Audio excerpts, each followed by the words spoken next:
तुम अभी तक उसी जन्म में हो, परंतु तुम्हारे पिताश्री इस समय जिस योनि में भी होंगे, उनके लिए वो रिश्ता समाप्त हो चुका है। क्या तुम बता सकते हो कि पिछले जन्म में तुम्हारे तीन तरह के होते हैं कर्म। कर्मों का फल हमें अवश्य मिलता है। जैसे भी कर्म किए होंगे वैसा ही फल भी मिलेगा। आधुनिक होने के चक्कर में इस सत्य को मत भूल जाना। लेकिन हम इस बात को समय से समझ नहीं पाते। जब तक हमें इस बात का बोध होता है कि हमने जो भी कर्म किया है उनका परिणाम क्या होगा, तब तक समय बहुत अधिक बीत चुका होता है। आइए आज हम जानते हैं कि यह कर्म कितने प्रकार के होते हैं। हमारे भारत में कई महापुरुषों ने कर्म के विषय में कई शोध किए हैं। हमारे पुरातन धर्म शास्त्रों में भी कर्म फल का बड़ा ही विस्तृत वर्णन किया गया है। उनके अध्ययन के अनुसार यह कर्म तीन प्रकार के होते हैं। पहला क्रियमान कर्म, मानव जीवन में नित्य प्रति जो कर्म सुबह उठने से लेकर दिन भर कुछ भी क्रियाकलाप या कर्म किए जाते हैं उन्हें क्रियमान कर्म कहा जाता है, क्योंकि इन कर्मों के करने से मानव जीवन गतिमान रहता है। क्योंकि मुर्दा या निर्जीव वस्तुएं कर्म करने में समर्थ नहीं हो सकती। नित्य प्रति कर्म करना हर जीव का कर्तव्य है। कोई भी व्यक्ति अपनी बुद्धि के अनुसार कैसे भी कर्म कर सकता है, लेकिन यह क्रियमान कर्म उसके जीवित होने और एक गतिशील आत्मा के होने का आभास कराते हैं।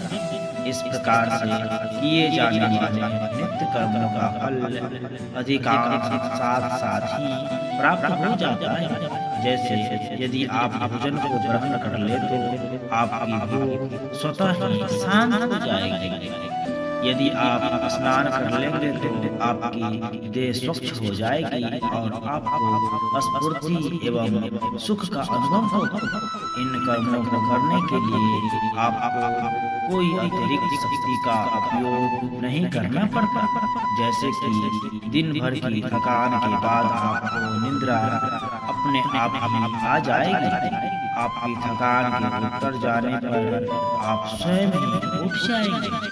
किंतु यदि आप आलस्य को धारण कर लेंगे तो आपका यह कर्म आपको जीवन की गति से दूर ले जाएगा। आपको इसके दुष्परिणाम भुगतने पड़ेंगे। इस प्रकार से किए जाने वाले कर्म क्रियमान कर्म कहलाते हैं। संचित कर्म, यह बात तो निश्चित हो चुकी है कि आपको कर्म तो करने ही पड़ेंगे। कुछ ऐसे कर्म भी होते हैं जो कि हम करते तो हैं, लेकिन हमें उस समय यह ज्ञात नहीं हो पाता कि इन कर्मों का परिणाम क्या होगा।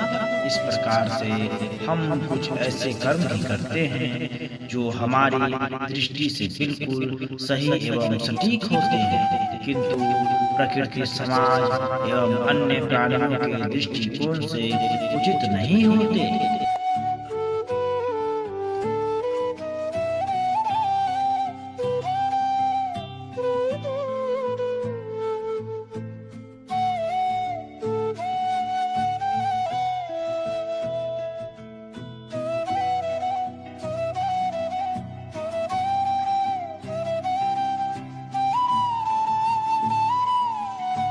हम यह अक्सर यह सोचते रहते हैं कि हमने जो भी किया उसका हमें अच्छा ही परिणाम मिलेगा, लेकिन कई बार ऐसा नहीं होता और हमें अपने कर्म करने की सोच में परिवर्तन लाना ही पड़ता है।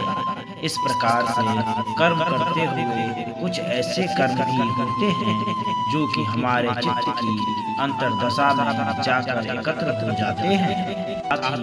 उन कर्मों का फल भी चित्त में ही विद्यमान हो जाता है। जब तक हमें अपने इन कर्मों का फल प्राप्त नहीं हो जाता तब तक वह कर्म हमारे चित्त में भी समाहित रहते हैं। इस प्रकार के कर्मों को संचित कर्म कहा जाता है।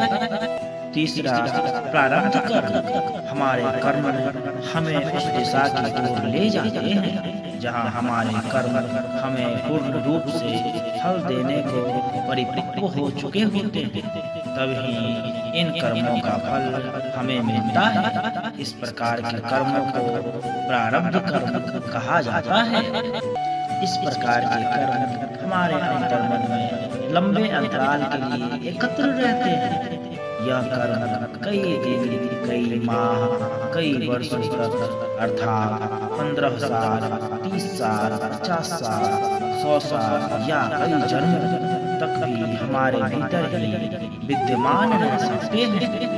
कर्मों में अच्छे एवं बुरे दोनों ही प्रकार के कर्मों का समूह होता है। जिस प्रकार से हम अपने दैनिक जीवन में एक ही दिन में कई प्रकार के कर्म कर लेते हैं, जिनमें से कुछ कर्म हमारे संचित कर्मों में समाहित होकर अनंत काल के लिए विलीन हो जाते हैं। इस प्रकार से किए गए कर्मों का एक बड़ा भाग लाखों की संख्या में संचित कर्मों के एक विशाल समूह का रूप धारण कर लेता है। इस तरह से यदि हम विचार करें तो पाए गए कि हम अपने एक मानव जीवन में लाखों संचित कर्मों को एकत्रित कर लेते हैं।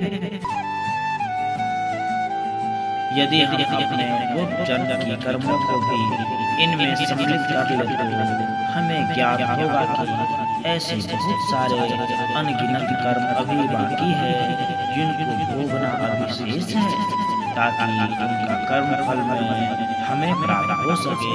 हमारे शास्त्रों में एक प्रकार के ज्ञान से ही मनुष्य साधना शैली के द्वारा इस ज्ञान को सिद्ध कर लेता है। उसी समय उसके जीवन में से प्रारब्ध कर्म समाप्त हो जाते हैं और ऐसा आभास होता है कि वर्षों तक अंधकार में कैद रहने के बाद एक प्रकाशमय दीपक की रोशनी से जीवन जगमग सा हो उठा है। ऐसे कर्मों को आध्यात्मिक व्याकरण भाषा में प्रारब्ध कर्म कहा जाता है। भगवान श्री कृष्ण जी ने भी श्रीमद् भगवत गीता में कहा है कि हे मनुष्य, तू फल की चिंता कर्म बिना किए जा, तुझे तेरे किए हुए कर्मों का फल अवश्य ही प्राप्त होगा।